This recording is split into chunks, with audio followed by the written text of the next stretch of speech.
На едната страна има визија за горда Македонија, на другата страна црна кампања. ВМРО ДПМН нуди враќање на достоинството на граѓаните и одбрана на националните интереси. СДСМ обвинува дека партијата на Мицкоски, председателскиот кандидат, ја враќаат земјата во балканската кал. Во недостаток на планови како Македонија конечно да се издигне, иако Стево Пендаровски имаше 5 години да направи нешто. Тој најголем дел од почетокот на кампањата посвети на оцрнување на неговата против кандидатка Гордана Силјановска-Давкова, но и на опозицијата. Се пофали со влезот на Македонија во НАТО што следуваше по промената на уставното име и неуспешниот референдум.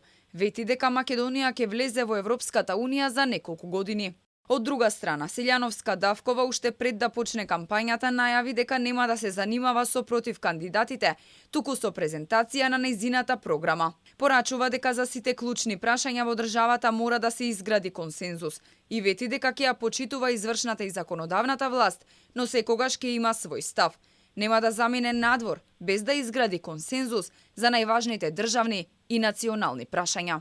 Двата различни концепти со кои настапуваат фаворитите во председателската трка за дел од аналитичарите не се изненадување, особено ако се земе предвид дека Стево Пендаровски бара втор мандат со слаби или речиси никакви резултати, а Силјановска-Давкова како пратеник во изминатите 4 години покажала колку и што може да направи. Два диаметрално спротивни концепта ги гледаме. Од една страна има досегашниот председател имаше можност многу работи да помогне и да направи за Македонија, вклучително и да го подобри имиџот на Македонија, а не направи ништо од тоа.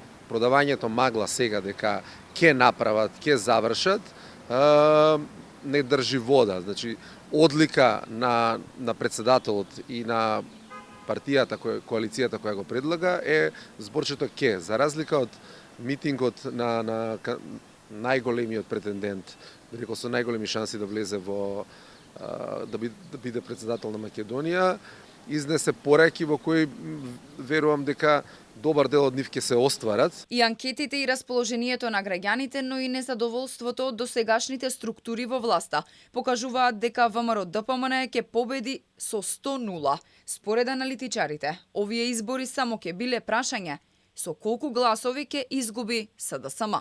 Објективно е да се размислува во правец дека ВМРО ќе тепа 100-0 на овие избори. Значи, на овие избори не е прашање кој ќе победи. На овие избори е прашање со која разлика ќе победи. Сите ние, кога велам ние, збориме за политичкиот естаблишмент и државата како апарат, не разбереме дека само заедно можеме да извадиме оваа земја од криза. Сметам дека не очекуваат неверојатни циркуси, неверојатни бламажи. Председателскиот кандидат на ЗНАМ Максим Димитриевски под слоганот Максимум за Македонија вчера ја започна кампањата од Крушево и вети продолжување на европскиот пат со заштита на државните интереси. Кандидатот на ДУИ, кој се представува како иден европски председател, а не председател на Македонија, својата кампања ја започна од пред Вила Водно, каде има амбиции да се всели после 12 мај. Стефчо Јакимовски од Тетово порача дека ќе го сменел црнобелиот цвет на СДСМ и ВМРО ДПМН. Билјана Ванковска, кандидатката на Левица, од Струмица вети дека ќе биде председател на сите граѓани, на сите сиромашни, обесправени, дискриминирани. А Арбен Таравари, кандидат на коалицијата Вреди, од Дебар го повтори неговиот план за бришење на ставката 20% од уставот, која се однесува на албанскиот јазик, и председателот на Македонија да се избирал во собрание.